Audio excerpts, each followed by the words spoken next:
Okay, this is one of the machines that we've used to poka-yoke drilling doors and drawer fronts for. It took me a while to find it. It's manufactured by a company called Hurst Manufacturing, and you can find them at hurstengineering.com.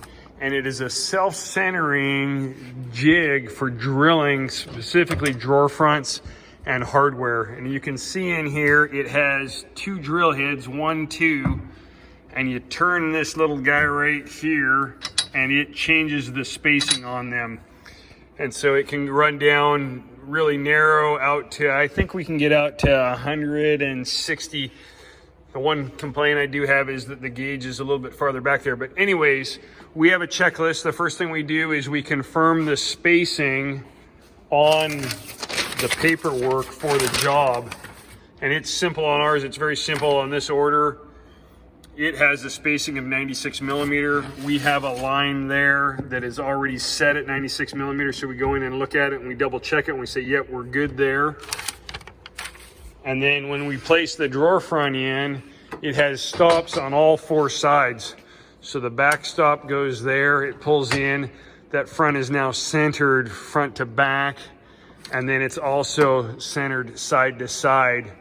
And then I'm gonna take it out because I don't want to drill this drawer front. But now that it's set there, we come over and we push 2 buttons and it comes down and drills 2 holes.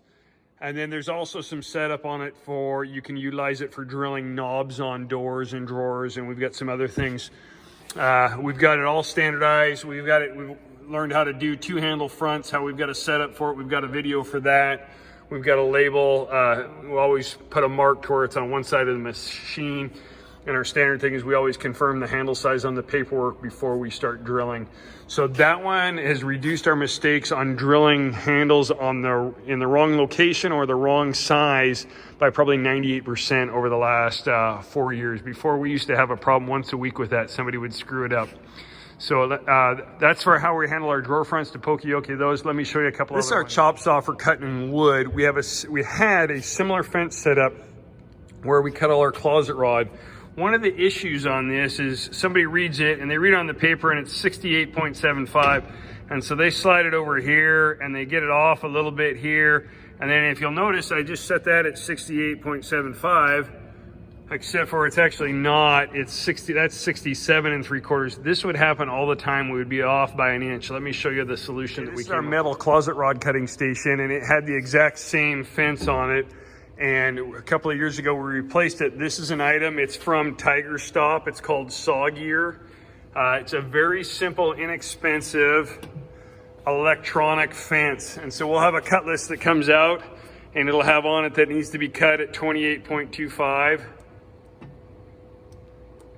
Ivan, you enter in what's on the cut list and hit start, and it moves it automatically. And so all we have to do is be able to type in a fraction. That has greatly reduced our issues on having stuff the wrong size or having them a little bit too, a little bit too big or a little bit too small.